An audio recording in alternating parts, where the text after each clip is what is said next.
Êvar baş heval nejem carek din weşana zindî bi hev rane. Îşev em ê li ser taybet li ser yekemîn salvegera şoreşa jin jiyan azadî li Rojhilatê Kurdistanê û Îranê biaxivin. Ev pêla jin jiyan azadî ne tenê li Rojhilat û Îranê. Hûn dizanin piştî 16 îlona 2022 de li seranserê cîhanê pêşî li Rojhilat li Îran û paşê jî li seranserê cîhanê belav bû. Salek ser derbas bû, ser qetilkirina Jîna Amînî re salek derbas bû û bi münasebeta vê salê em ê binirin ka li Rojhilat li Îran rewş çi ye, ev portreya vê salê em ê binirin û ji bo dema pêş ev ka rewş çawa dibe em ê vêya rojîn mikriyan re biaxivin. Li beriya wê dixwazim çend tiştê jî bêjim. Niha ev qenala me ji xwe dojî me behs kir. Heftê çend roja me weşanê zindî bi Kurdî li vê derê weşanê zindî bikin û mijarê di rojevê de binirxînin. Doma behsa herêma Brados kiribû ku pedekê şeva borî hin hêzên xwe şand wê derê û do gotin pevçûnek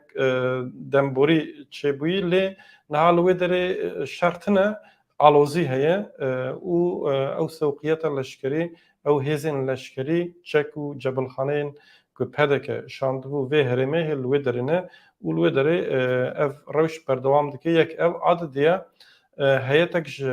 Hewlêrê çû Bexdayê ji bo meselê bütçe û para çareser bikin. Me berê ji behsa vê mijarê kiribû. Gelek civîn çêkirin bi Serokwezîrê Iraqê, bi Serokê Iraqê re,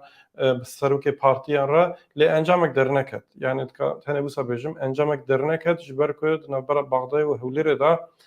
pirsgirêkên gelek kûr henin û rêveberiya Hewlêrê bi taybet ji malbata Barzanî ji ber ku hetanî niha siyasetê şaş tane meşandin li wê derê niha destkeftî û serkeftinê gelê Kurd ê li Başûr û Iraqê li ber têkçûyînê mixabin. Em binêre ka wê rewş çawa bibe. Ji rojava jî îro xeberek nexweş ji min biçê hat. Îro sibehê li Başûrê min biçê balaferek Tirkan, dewleta Tirk yek wesayîtek YPG hedef kirt û tê gotin ku sê şervanên YPG di encama vê êrişê de şehîd bûne. Ev jî nûçeyek ji Rojavayê Kurdistanê bû. Belê niha vegerin nûçeya xwe ya yani mijarek em îşev dixwazin li ser rawestin wek me got bi rojîn mikriyan re em ê biaxivin. Êvar baş rojîn dengê te baş nayê min ya. Bubûrin êvar baş. Ser çava. Niha sibê 16 îlonê ye yani 16 îlonê roja şehîdkirina Jîna Amînî bû û piştî wî êdî ev pêla serhildanê li Rojhilat dest pê kir, li seranserê Îranê dest pê kir, li Rojhilata navîn Ewropa û li tevê dinyayê bi meha dewam kir. Em behsa vîya bikin, ev ya bandorekî çawa kir em hinek pêşî behsa wî nekin pêşî em binirin ka niha li Rojhilat taybet rewş çi ye ji ber ku ji van roja dibêjin Îranê gelek hêzên çekdar şandiye Sinê, Saqesê û gelek deverên din bi münasebeta salvegerê dixwazin belkî hinkî pêşadan serhildan çêbin ji bo ku pêşî li wan bigirin. Pêşî malumat agahiyê li wê derê çi ne hinekî behsa wan bike paşê înca em bekiranta mesele bêjin. زۆر باش ئەسلااو ڕێز بۆی و بۆ بنەرانتان لە پێشدا ئەگەر باسی ئێستا ڕەوش چۆنە لە ڕۆژهەڵاتدا لە ئێستا بکەین بەڵێ هەروەکو ئێوە ئاماژەتان پێکرد لە ئێستادا ماوەیە لا نزیک دوو حوتێ ئێران بەگشتی لەشکری خۆی هێزی نظامی خۆی هێزی سەرکوتگەری خۆی نردۆتە ڕۆژهەڵاتی کوردستان ڕۆژهەڵاتی کوردستان بەگشتی ئێستا میلیتاریزە کردراوە یعنی ئێمە بەردەوام ڤیدیۆ دەبینین لە شارە بچووکەکانەوە تا گەورەکانی ڕۆژهەڵات تەواو میلیتاریزەیە تەواو دۆخێکی ئاڤارتەی ئێعلام کردووە ڕژمی ئێران و ئەوە بخۆی ئەوە دەردەخات ئەو ڕاستیە دەردەخات کە شۆڕشی ژنجان ئازادی بەردەوامە بە شۆڕشی ژنجان ئازادی کۆڵەکەی بوونی کۆماری ئیسلامی هێناوتە لەرزین و ئەو ترسەی ڕژمی کۆماری ئیسلامیەت دەزانێت کە بەڕاستی ناوەندی ئەم شۆڕشە کوردستانە جا لەبەرەوەی کە شۆڕشەکە بەڕاستی لەناو بێت دەزانێت دەبێت پێش بە دەنگی گەلی کورد بگرێت و لە ڕگای میلیتاریزەکردنەوە دەیهەوێ گەلی کورد چاوترس بکات لە هەمان کاتدا ئێمە دەزانین هێرشێکی هەڕشەیەکی یەکجار زۆر لەسەر حیزبەکانی ڕۆژهەڵاتی کوردستان لە باشووردا هەیە دەزانین کە مۆهلەتی بۆ داناون 2 ڕۆژی دیکە مۆهلەتەکە دێتە کۆتایی و نۆزدە مانگدا و مهلت بەڵێ 19 مانگە و ئەمە گوشارێکی یەکجار زۆری خسۆتە هەم سەر حکوومەتی ناوەندی عێراق و هەم سەر حکوومەتی باشووری کوردستان کە ئەم حیزبە ڕۆژهەڵاتیانە کە بنگەیان لە باشووری کوردستانیە یا دەبێت چەک دانێن هەم چەک دانێن هەم بگواسترێنەوە بۆ شوێنی دیکە واتە لە سنوورەکانی بینی ڕۆژهەڵات و باشوور دوورکەونەوە. جا ئەمە هەمووی بخۆی ئەوە دەردەخات کە بەڕاستی ئەم شۆڕشە هێشتا بەردەوامە و ڕۆژ بە ڕۆژ گەشە دەستێنێت پەرە دەستێنێت و تا ئەو ڕۆژێک کە سەرکەوتن بەدەستنیانێ من فکر ناکەم ئەم شۆڕشە ڕێگای گەڕانەوەی تازە نیە ینی ڕۆژ بە ڕۆژێمە دەبینین گەل بەهێزتر دەبێت یەکگرتووی گەلان بەهێزتر دەبێت لە ناوخۆی ئێراندا و ئەوانە هەمووی ژێربنای سەرکەوتنی شۆڕشێکن کە بیهێوێ خۆی لە ئەم سیستمەی کە هەیە جیاکاتەوە. بمناسبەتە سبێ یەکەمین سالڤەگەرە 16 ئیلونێ یعنی ڕژیم وان ئامادەکاریە دکێ لێ ئامادەکاریین خۆ پێشاندان چالاکیان ژی هەنن ji بۆ vî tiştî هیچ داخویانی تشت هاتنەدا یان نا؟ بەڵێ لە ناو خۆی ڕۆژهەڵاتدا ئێمە دەزانین کە چەند ڕۆژ لەمە بەر 6 حیزبی سەرەکی ڕۆژهەڵات بە نێوی پێژاکوک حیزبی کوردستانی دموکراتی ئێران و حیزبی کۆمەڵا ڕێکخراوی کوردستانی کۆمۆنیستی ئێران و حیزبی زەحمەتکێشانی کوردستان و خەبات و پاک بەیاننامەیەکیان داوەتە دەرێ ڕاگەیاندنێکیان پێکەوە داوەتە دەرێ و بانگەوازیان لە گەلی ڕۆژهەڵات بە هەروەها گەلانی ئێران کردووە کە سپێنە مانگرتنێکی گشتی ڕابگەێنن و هەروەها لەسەر گڵکۆی تەواوی شەهیدانی ئەم شۆڕشە بۆ ڕێزگرتن لە یادی شەهیدان و هەروەها بۆ دووپاتکردنەوەی پەیمانی بەردەوامبوونی شۆڕش ئەویان ڕاگەاندەوە بە بێگومان ئێمە دەزانین کە ئێران گوشارێکی زۆری خسۆتە سەرگەلی کورد بەتایبەت لە ڕۆژهەڵات بەڵام بە پێی ئەم زانیارانی کە دێتە دەرێ ئێمە سپێنە چاوەڕێی ئەوەین کە گەل بە یەکدەنگیەوە یەک مانگرتنی گشتی بەجابێکی ئەرێنیەوە بەڵام دەنەوە دووش ئەوەی کە لەسەر گڵکەی شەهیدان ئامادە بن و بەتایبەت لە سەقز ئێمە دەزانین کە ڕژیمی ئێران لە چەند ڕۆژ لەوە پێشەوە زۆر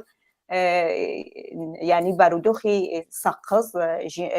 ئەو شاری ژینای زۆر میلیتاریزە کردووە ئێمە دۆنێکە وێنەمان بینی ئەکسمان بینی کە لە گۆڕستانی ئایسی تەنانەت ئێران تانکی داناوە ماشینی لەشکری داناوە و چەند ڕۆژ لەوە پێشەوە ڕێگایان بە گەل تەنگ کردوێتەوە کە نەچنە سەر گڵکۆی شەهید ژینا بەڵام ئێمە چاوەڕوانی ئەوە دەکەین کە گەل دیسان تەواوی ئەو گوشارانە بشکێن و سپێنێ بە هێژمارێکی جۆر و بە جەماوەریەکی زۆرەوە لەسەر گڵکەی تەواوی شەهیدان ئامادە بن. باشە نها ئەمە بنەڕە سەبێوێت چ ببێ ئەگەر ئەم ساڵێکی پێی خۆ یعنی بنێڕن vê nava vî salî de ev serhildanên piştî qetilkirina şehîdkirina jîna serhildanên jin jiyan azadî tesîrek çawa li ser tevahiya Îranê rojhilat û bi taybet jî tevgerê jin kir li wê derê. بێگومان من دەڵم تا ئێستا شۆڕشی ژنجان ئازادی لە ڕۆژهەڵات و لە ئێران کاریگەری ئەرێنی یەکجار زۆری لە سەر کۆمەلگادا ناوە لەبیر نەکەین کە ئەم شۆڕشێکە کە لە خوارەوە بۆ سەرێ دەست پێ دەکا شۆڕشێکی زێهنیەتی و کولتوریە کەواتە تەواوی ئاڵوگۆڕیەکان دەبێت لە سەرەتادا لە کۆمەلگادا دروست بێت لە زێهنیەتی کۆمەلگادا دروست بێت و ئەگەر باسی کاریگەریەکانی لەم بوارەوە بکەین ئێمە دەبینین یەکەم شت کە بینیمان ئەوە بوو کە چۆن ڕۆژ بە ڕۆژ زێهنیەتی مێرسالاری لەنێو کۆمەلگادا کەم ڕەنگ دەکاتەوە ئێمە دەبینین کە چۆن دروستە ڕاستە کە ژنان بەڕاستی پێشەنگایەتی ئەم شۆڕشە دەکەن بەڵام پیاوش هاوکات هاوتەریب لەگەڵ ژن لەم شۆڕشەدایە و زێهنیەتی پیا سالاری ئێمە دەبینین لەنێو کۆمەلگادا کە پێشتر ڕێشەی داکوتابوو ڕۆژ بە ڕۆژ کاڵتر دەبێتەوە ئەوە یەکێک لە کاریگەریەکانێتی کاریگەریەکی کە دەتوانین ئاماژەی پێ بکەین لە ناو گەلانی ئێراندا چی دروست کرد ئێمە دەزانین کە بۆ ماوەی 44 ساڵە کە ڕژیمی ئێران دەوڵەتی ئێران حولێکی زۆری دابوو کە گەلانی ئێران لە یەکدا ببڕێت ناکۆکی لە ناو گەلاندا دروست بکات و لە ڕێگای دروستکردنی ناکۆکی لە ناو گەلانی ئێرانەوە دەستەڵاتی خۆی درێژە پێ بدات تا ڕادەیەکی زۆرش سەرکەوتوو بوو بۆ وێنە ئێران توانی بووی کە سیستمێکی سەردەستی لەسەر بنەمای هیرارشی دروست بکات لە ناو گەلانی ئێراندا گەلی بۆ وێنە ئازەریەکانی لە ناو ڕۆژهەڵاتی کوردستاندا کردبووە بە ڕێوبەرانی ڕۆژهەڵاتی کوردستان لەو ڕێگایە حەولیدا بوو کە ناکۆکی هەمیشە لە بینی ئازەریەکان و لە بینی کوردەکاندا دروست بکات لە ڕێگای پەروەردەکردنەوە حەولێکی زۆری لەو ماوەی 44 ساڵەدا بوو کە ئەم زەهنیەتە بخاتە ناو گەلانی بەتایبەت غێرە کوردەوە لە ئێراندا کە گەلی کورد تێرۆریستە کە گەلی کورد جایی خوازە کە گەلی کورد دەیهەوێ ئەم جغرافیای سیاسی ئێران تێک پشکێنێت و ئاژاوە دروست بکات بەڵام شۆڕشی ژیان ئازادی تەواوی ئەوانەی ڕوخان تەواوی ئەم دابرانی کە ڕژیم دروستی کردبوو هەمووی تێکدا و بۆ یەکەم جار دوای 44 ساڵ گەلانی ئێران بە یەکدەنگی و هاودەنگی یەکگرتوویەوە دروشمی ژیان ئازادیان کردەوە و من دەڵام ئەم یەکگرتووی گەلانی ئێران بوو کە توانی بەڕاستی ڕژیمی ئێران لاواز بکاتەوە بە لە بواری سیاسیدا ئەگەر ئاماژەیەک پێ بکەین چ تەسیراتێکی هەبوو ئێمە دەتوانین لە ناو ئەستی کوردستاندا باسی تەسیراتی سیاسی ئەم شۆڕشە بکەین لە خودی ڕژیمی ئێراندا چ تەسیراتێکی هەبوو و لە سیستمی ناودەوڵەتیدا چ تەسیراتێکی سیاسی هەبوو ئەگەر بگەڕێنەوە بۆ کوردستان ڕۆژهەڵات لە بواری سیاسیەوە ئەم شۆڕشە دیسان توانیەتی ببێتە هەڤێنێک بۆ نزیک بوونەوەی حیزبە سیاسەکانی ڕۆژهەڵاتی کوردستان دەزانین کە ڕۆژهەڵاتی کوردستان خاوەن حیزب و ڕێکخراوەی جیاوازە و دەرزانین کە ئەم حیزبانە ئیدۆلۆژی و بەرنامە و پلانی جیاوازیان بۆ ڕۆژهەڵاتی کوردستان هەیە و دەرزانین کە پێش ئەم شۆڕشە تەنانەت هێندێک حیزبەکان حەولیان دەدا کە حیزبەکانی دیکە بەڕاستی یا نکۆڵی لێ بکەن یا سانسۆری بخەنە سەر بەڵام ئەم شۆڕشە بووە هۆکاری ئەوەی کە یەکگرتووی گەلی ڕۆژهەڵات بخۆی بۆ هۆکاری ئەوەی کە پاڵ بنێن بە حیزبە سیاسیەکانەوە کە دەبێ ئەوانش بە یەکڕێزیەوە لە ئەم شۆڕشە بە خاوەن دەرکەون بە ئێستا ئێمە دەیبینین بۆ وێنە ئێمە لە دەرەوەی ڕۆژهەڵات لە دەرەوەی سنوورەکانی ڕۆژهەڵات بینیمان کە دوو کۆنفرانس هەبوو کۆنفرانسێک لە ستۆکهۆلم هەبوو چەند مانگ لەوە بەبەر بە کۆنفرانسێک لە جوون لە بروکسل لە پارلەمانتی یەکێتی ئوروپا هەبوو کە لەوێ بۆ یەکەم جار بەڕاستی بەڕێوبەرانی سێ حیزب بە نێوی پەژاک بە نێوی حیزبی دموکراتی کوردستانی و ئێران و حیزبی کۆمەڵەی کۆمۆنیستی ئێران پێکەوە لە یەک کاتدا ئامادە بوون و ئەوە بۆ خۆی یەکێک لە دەستکەوتەکانی سیاسی ئەم شۆڕشە دەتوانین ئێمە پێناسە بکەین هەروەک کە ئێستاش دەیبینین پێکەوە شەش حیزب پێکەوە وەها بەیاننامەیەک دەدەنە دەرێ پێکەوە بە یەکدەنگیەوە بانگ لەگەڵ دەکەن کە مانگرتنێکی گشتی دروست ببێت چێ ببێت ئەوە بە خۆی نیشان دەدا کە ئەم حیزبانە ڕۆژ بە ڕۆژ لە یەکتری نزیک دەبنەوە و هاتنۆتە سەرەوە قەناعەتە کە چارەسەرکردنی کێشەی کورد دەستەبەرکردنی ئازادی بۆ کورد لە پێشدا پێویستی بە دروستکردنی تەبایی و یەکڕیزی لە ناو حیزبەکانی کورددا هەیە ئەوە یەکێک لە دەستکەوتەکانی بوو ئەگەر باسی ڕژیمی ئێران بکەین چ تەسیرێکی لەسەر سیاسەتی ئێران کرد من دەتوانم بڵام ئێران سیاسەتەکەی بەرامبەر بە گەل نەگۆڕدرا بەرامبەر بە کۆمەلگا سیاسەتی خۆی نەگۆڕان هیچ گۆڕانکاریەک و ئاڵوگۆڕیەکی لە سیاسەتەکانیدا نەهێنادی تەنانەت لە بواری سیاسەتی دیژەژنیەوە خۆی زیاتر ڕۆژ بە ڕۆژ گوشار دەخاتە سەر ژنان بە گەلە بندەستەکان بەڵام بۆ هۆکاری ئەوەی کە ئێران لە سیاسەتی ناودەوڵەتی خۆیدا زۆر سیاسەتێکی نەرمتر زمانێکی نەرمتر لە پێش بگرێت ئێمە دەزانین کە ڕژیمی ئێران هەمیشە دەیکوت ئەمن لە کاری ناو دەرەوەی ئێران نا لاینگیری دنیای ڕۆژئاوام نا لاینگیری دنیای ڕۆژهەڵاتم یعنی نە رووسیە نا ئەمریکا بەڵام ئەم شۆڕشە وای لە ئێران کرد کە هەم بەرامبەر بە ڕۆژاوا زمانی نەرمتر بێتەوە هەم بەرامبەر بە ڕۆژهەڵات بۆ وێنە ئێمە بینیمان کە لەگەڵ عەرەبستانی سوئیدیا دانیشت و پەیماننامەی واژۆ کرد ئێمە دەزانین کە سعودیا لەگەڵ ئێران هەمیشە ناکۆکیان هەیە ڕقەبەرایەتی یەکتری لە ناوچەکە دەکەن هەردووکیان نێونەرایەتی دوو بەرەی جیاوازی دینی ئیسلامیەکیان شیعە و یەکیان سوننی دەکەن بەڵام ئەم شۆڕشە بە ترس لە ناوخۆ بۆ هۆکاری ئەوەی کە ئێران لەگەڵ کەسێک بە سعودیا دانیشێتی و پەیمان واژۆ بکات و پەیوەندەکانی نەرمتر کاتەوە لە هەمان کادا ئێمە دەزانین دیسان بۆ هۆکاری ئەوەی کە ئێران مەسەلەن لەگەڵ رووسیا پەیمان چرتر بکاتەوە لەگەڵ چین نێوان زۆر گەرمتر بکاتەوە پەیوەندی ئابوورێکی چرتر ببێتە بەشێک بۆ وێنە لە بریکس کە ئێمە دەزانین لە بواری ئابووریەوە هیچ قازانجێکی بۆ ڕژیمی ئێران نییە و بوونە بەشێک لە بریکس تەنیا بۆ ئەوەیە ئێران دۆست وەکو چین وەکو رووسیا بۆ خۆی قایم کات چون دەزانین ئەو تەجروبەی سووریاشی هەیە و دەزانێت کە کەسێکی وەکو بەشار ئەسەد بۆ وێ نەتوانی لە دەسەڵاتدا بێنێتەوە چون رووسیا پاپشتی لێ بکات بۆیە ئێران ئەو گوشاری کە لەناوە هەستی پێکردووە لەبەر ئەوە پەنای بۆ دەرەوە بردووە و دەیهەوێت لە دەرەوە دۆست بخۆی دروست بکات جا ئەگەر باسی ئەگەر کاتێ بێ باسی تەئسیراتەکەی لە ناو سیاسەتی غەربدا لە ناو سیاسەتی ڕۆژئاوادا لە ناو دەوڵەتانی ئوروپاییدا ئەم شۆڕشە کاریگەرێکی بوو دەتوانم بکەم ئەگەر کاتە بێت بەڵێ ئێمە بینیمان کاتێک کە شۆڕشی ژینژان ئازادی زۆر گەرموگۆڕ بوو کە گەل لەسەر شەقام بوو کە ئەم گەرموگۆڕیەی سەر شەقامەکان لە هەمان کاتدا هاوتەری بوو لەگەڵ قەیرانێک لە دنیای ڕۆژئاوادا لە کاتێکدا بوو کە دنیای ڕۆژئاوا خەریکی شەڕی ئوکراین و رووسیا بوو پێویستی بە ئینێرژی گازی و نەوتی هەبوو لە هەمان کاتدا دەزانین لە کاتێکدا بوو کە ئێران بە هیچ جۆرێک نەداهاتەوە سەر میزی دانیشتن بۆ ئەوەی کە بگەڕێتەوە سەر مذاکراتی نوکلێر یا ئەتۆمی خۆی لەگەڵ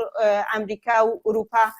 دەزانین پێش شۆڕشەکە ئێران هەمیشە خەتی سوور هێلی سووری زۆر بوو کە بگەڕێتەوە بۆ دانیشتن کە بۆ واژۆکردنی پەیماننامەیەکی ئۆتۆمی لەگەڵ ئوروپا و ئەمریکا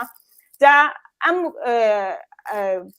پێداگیریەی ئێران بۆ ئەوەی کە نەگەڕێتەوە بۆ لای ڕۆژئاوا لە هەمان کاتدا کە شۆڕشێک لە ناوخۆ دروست بوو بۆ هۆکاری ئەوەی کە بەڕاستی دەوڵەتانی ئوروپایی لە پێشدا زۆر بە گەرمی لاینگریاندا گەلانی ئێران ئێمە بینیمان تەنانەت ئیمانوێل ماکرۆن ئەمەی بە شۆڕش نەوهێنا نەک وەکو سەرهەڵدانێک بە نێوی ناشۆڕش زۆرێک لە سیاسەتمەدەرانمان بینی لە ناو پەرلەمانتی ئوروپا لە دەرەوە کە پرچی خۆیان دەبڕیت کە من فکر دەکەم تەنانەت ئەم بڕینا قژ بڕینا کە بۆ خۆی شۆڕشەکەی دەویست دابەزێنێت بە کاریگەری من دەڵم نەرێنی هەبوو بۆچی ئەم شۆڕشە دروستە بە هۆی کێشەی حیجابەوە یا حیجابی داپۆشین و نەپۆشینەوە بە هۆکاری حیجابەوە دەست بکرا بەڵام تەنیا کێشەکە حیجاب نەبوو تەنیا ئەم شۆڕشە شۆڕشی داپۆشین و نەپۆشین نەبوو بەڵام هێندێک هەول هەبوو کە ئەم شۆڕشە ببێتە شۆڕشێکی فەمینیستێکی لیبرال کەواتە هەر ژنێک بۆ خۆی بریار بۆ ژانی خۆی بدا لە هەمان کاتدا دەوڵەتەکان کە گوشاریان خستە سەر ئێران حەولیاندا یەک شۆڕشەکە من دەڵم ئامانجەکەیان ئامانجی پشتگیری لە خودی ئەم شۆڕشە لەلایەن دەوڵەتانی غەربیەوە بە دوو ئامانج کردرا لە پێشدا ویستیان ئەم شۆڕشە بەڕاستی کۆنترۆل بکەن یعنی فەرمانی شۆڕشەکە بگرنە دەستی خۆیان ئەگەر زۆر ڕادیکاڵە نهێڵن بەر و ڕادیکاڵی بڕات بەکو بیکەم بە تەنیا ئاڵگۆڕیەکی ڕژیم لەبەر ئەوە بوو هێنایان کەسێکی بەکو ڕەزا پەهلەوی کوڕی شای پێشووی ئێرانیان بەرز کردەوە دەیانویست پێگەی بۆ دروستکەن دەیانویست بیکەنە بە زۆری بەسەر گەلانی ئێرانیدا بسەپێنن و بیکەنە ڕێبەری ئەم شۆڕشە بۆ وێنە ئێمە لە مانگی فێبراری ئەم ساڵدا بینیمان کە لە کۆبوونەوەیەک لە مۆنیخدا ڕەزا پەهلەویان لە جات ڕژیمی ئێران بانگێش کرد و ئەوە سیگنالێک بوو بۆ ئێران کە ئەگەر پێداگیری لەسەر ئەم هەڵوێستانی خۆت بکەی ئێمە لێرە ئالتەرناتیڤت بۆ دروست دەکەین لە هەمان کاتدا لە جەنوەری ئاڵوگۆڕیە کاتە دەرێ سەبارەت بە بیرروڕای دەوڵەتانی ڕۆژاوادا کاتێک شەقامەکان بەرو چۆڵبوون ڕۆیشتن واتە گەلەدی لەسەر شەقام نەما دنیای ڕۆژئاواش وردە وردە لاینگیرەکەی خۆی خستەوە سەر دەوڵەتی ئێران و هۆکارێک کە من دەڵم گەل گەڕاوە بۆ ماڵەوە واتە شەقامەکانە دی لە اختیاری گەلدا نەما ئەوە نییە کە ئەم شۆڕشە ڕاوەستاوە یا ئەم شۆڕشە وەستانی هەیە یا ئەم شۆڕشە نەماوە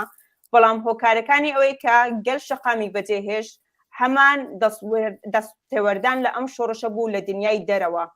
لە دنیای غەربەوە لە دنیای ڕۆژاواوە کە دەیانهەویست ڕەزا پەهلەوی بە زۆر بەسەر گەلدا بسەپێنن بە لە هەمان کاتدا ئۆپۆزیسیۆنی چەپی و دموکراتیک و ئازادی خواست کە ئێمە هێشتا چاوەڕێن کام ئۆپۆزیسیۆنە دروست بێ زۆر لاواز هەڵوێستیان کردو ئەمە تۆزێک دڵساردی دەتوانین بڵێن لە نێو گەلانی ئێران و ڕۆژهەڵاتدا دروست کرد. پرسا داوی ئەف شۆڕەشە ژن ژیان ئازادی یان بەرێژی بێگومان ئەف شیار هەبوو ji bo nasandina tevgera jinê azadiyê Kurd li tevahiya cîhanê bandorek çawa çêkir. بەڵێ ئەگەر بگەڕێنەوە سەر دروشمەکەیمە دەزانین کە ئەم دروشمی ژن ژیان ئازادی بۆ خۆی خاوەن مێژوویەکە خاوەن بەرخۆدانەکە دەزانین ئەم دروشمە بیرۆکەکەی لە چیاکانی قەندیلەوە لە بەرخۆدان و خۆڕاگری ژنانی کوردەوە دەستی پێکرد کە نەک تەنیا لە دژی کۆلۆنیالیزمی دەرەکی واتە دەوڵەتانی داگیرکەری کوردستان شەڕیان دەکرد بەڵکو لە هەمان کاتدا لە دژی کۆلۆنیالیزم و زەحنیەتی مێرسالاری ناوخودی حیزبی کرێکارانی کوردستاندا شەڕیان دەکرد واتە لە دژی هەواڵانی خۆیان کە هێشتا زەحنیەتی پیاسالاریان تێدا بوو لە دژی کۆمەڵگایەکی کوردستان کە زەحنیەتی پیاسالاری بەسەریدا شەڕی دەکرد بە خۆڕاگری ژنانی کورد ژنانی گریلا کە لەسەر چیاکانی کوردستان بوو بەخۆی بۆ هۆکاری دروستبوونی ئەم بیرۆکەیە کە بەڕێز عەبدوڵا ئۆجەلان ڕێبەری تەڤگەری ئازادی خوازی کوردستان و هەروەها بیردۆزی سیاسی کوردستان لە ناو زیندانەکانی ئیمرالی ئەم بیرۆکەی تێۆریزە کرد ئەم بیرۆکەی ژن و ژیان ئازادی بێگومانە دەزانین خاوەن فەلسفە و خەتی سیاسی خۆیەتی دەزانین کە لەسەر بنەمای ئەوەیە کە بەڕێز عەبدوڵا ئۆجەلان دەڵێت کە تا ژن ڕزگار نەبێت کۆمەلگا ڕزگار نابێت چونکە ژن یەکەم کۆلۆنیە چونکە داگیرکەری و کۆلۆنیالیزم و تەنانەت سیستمی سەردەستی لەسەر داگیرکردن و لەسەر سەردەستبوون بەسەر ژندا دروست بوو واتە داگیرکەری ژن یەکەم داگیرکەری بوو کە بۆ بەردەبناغی تەواوی جۆرە جیاوازەکانی دیکەی داگیرکەری و تا ئێمە ژن لەم داگیرکەریە ڕزگار نەکەین کۆمەلگاش ناتوانین ڕزگار بکەین بۆچی چون ژن نوێنەرایەتی کۆمەلگایەکی سروشتی دەکات کۆمەلگایەک کە ئێمە دەزانین پێش دروستبوونی شارستانیەت کە مێژوویەکی 5,000 ساڵی هەیە ئێمە کۆمەلگایەکمان هەبوو لە کە پێی دەڵێن کۆمەلگای دایک ناوەند واتە ژن دایک لە ناوەندی کۆمەلگادا هەبوو بە دەستەڵاتی سیاسی لێوێدا ئێمە دەتوانین بڵین واتایەکی جیاوازتری بوو لێوێ هێز هەبوو واتایەکی ئەرێنی هەبوو بە خودی ئەم هێزش بە شێوازێکی نێتوەرکی و بە شێوازێکی هارمۆنی بە شێوازێکی باڵانس بە شێوازێکی ئاسۆیی لە بینی تەواوی چینەکانی کۆمەلگادا لە بینی ژن و پیا و هەروەها لە بینی کۆمەلگای مرۆڤایەتی و کۆمەلگای سروشتی واتە سروشدا بڵاوبووەوە و ئەم بڵاوبوونەوەی هێز کە بە شێوازێکی بخۆی ئاسۆیی و نێتوەرکی بوو پێشی لەوە گرتی بوو کە کۆمەلگا لەسەر بناغی هیرارشی و سەردەستی بدابێت بەڵام بە ئاڵوگۆڕی بەسەر ئەمەدا کە زەحنیەتی پیاسالاری کە پیاو دەست پێ دەکات بۆەوەی کە هێز دەستەڵات لە خۆیدا ناوەند بکات وردە وردە هێز لە ژن دەستێنرێتەوە و ئاڵوگۆڕی بەسەر پێکاتەکانی کۆمەلگادا دێت بۆ لەبەر ئەوەیە ئێمە دەڵێن کە کۆتایی هێنان بە زەحنیەتی پیاسالاری یەکەم بە گرنگترین هەنگاوە بۆ ئازادی کۆمەلگا و هەروەها دەمهەوێت ئەگەر ئیجازە بدەی ئەمە بگەڕمەوە بۆ پرسیارەکەتان ئەوە مێژوو باسێک بوو لە مێژووی خودی ژنجان ئازادی ئەمە دەزانین کە ئەم دروشمە دوایەکە ژنانی بەڕاستی کوردی لە چیاکانی کوردستان ڕێخست چووە نێو باکووری کوردستانەوە ژنانی باکووری ڕێخست تا ڕادەیەکی زۆر تەنانەت ژنانی ناوچەکە جیاوازەکانی تورکیە ڕێخست پاشان دیستان سەفەرێکی کرد کۆچێکی کرد و بووە هۆکاری دروستبوونی شۆڕشێک بە نێوی شۆڕشی ژنجان ئازادی لە ڕۆژاوای کوردستاندا و ئێمە دەزانین کام شۆڕشە لەوێ ڕۆژ بە ڕۆژ گەشە دەکات و خۆی بەرەو باشتر دەبات و دوای ئەوە ئێمە زانیمان کە چووە نێو ڕۆژهەڵاتی کوردستانەوە بە نێو گەلانی ئێراندا بڵاوبووەوە و لە ئێوەوە بەڕاستی گەیشتە دەتوانین بڵێن ئەسپێکی جیهانی دەتوانین بڵێن دوای کوشتنی ژینە و دروستبوونی ئەم شۆڕشی ژن ژیان ئازادیە لە ڕۆژهەڵات و لە ناو ئێراندا ئەمە هەناسەیەکی دووبارەی بە بزوتنەوەی فەمینیزم لە دنیاداوە. ئێمە لە مانگی بۆ وێنە لە مانگی نوامبری ساڵی 2022دا 700 ژنمان لە 41 وڵاتی جیاواز بینی کە هەمویان بە دروشمی ژن ئازادی بانگەوازیان بۆ دروستکردنی سیستەمێکی کۆنفدرالیزم بۆ بزوتنەوەی ژنان لە جیهاندا دەکرد. کەواتە ئێمە دەیبینین ڕۆژ بە ڕۆژ کاریگەریەکانی ئەم شۆڕشە لە سەر بزوتنەوە و لەسەر فەمینیستەکانی جیهاندا تا ڕادێکی زۆر ئالوگۆڕی من دەڵم هێناوتە دی، بەڵام لە هەمان کاتدا کە ئێمە ئەم ئالوگۆڕیە ئەرێنیانە دەبینین لە هەمان کاتدا دژایەتی هەیە، لە هەمان کاتدا هەولێکی زۆر هەیە کە ئەم شۆڕشەش بەلاڕێدا بەرن، لە هەمان کاتدا هەولێکی زۆر بەتایبەت لەلایەن لیبرال فەمینیستەکەوە بۆ وێنە ئێمە کەسێکمان هەیە لە ئێراندا کە لە دێرەوە هەولێکی زۆر دەدات کە ئەم شۆڕشە تەنیا بۆ شۆڕشێکی بۆ وێنە وەکو داپۆشین یا ناپۆشین بچووک بکاتەوە و ئەو ئامانجوو ئەو ئەرزشە ڕادیکاڵانی کە دەیهەوێ ئەم شۆڕشە هەیەتی لە ناوی بەرێت. gelek spas rojên mikriyans bû beşdariya te û şîrovê te. Gelek spas êvar baş. Êvar baş. Belê hevalneja me rojên mikriyan gudarî kir şoreşa jin jiyan azadî ya 16 îlona 2022 bi şehîdxistina Jîna Amînî dest pê kir. Bandorevê li Îranê li Rojhilat seranserê Rojhilata navîn û cîhanê çawa bû. Vê jmara şîrove kir. Em gelek spas dikin ji bo ku we jî temaşe kir û vê gevê bimînin di xêr û xweşiyê de şev baş.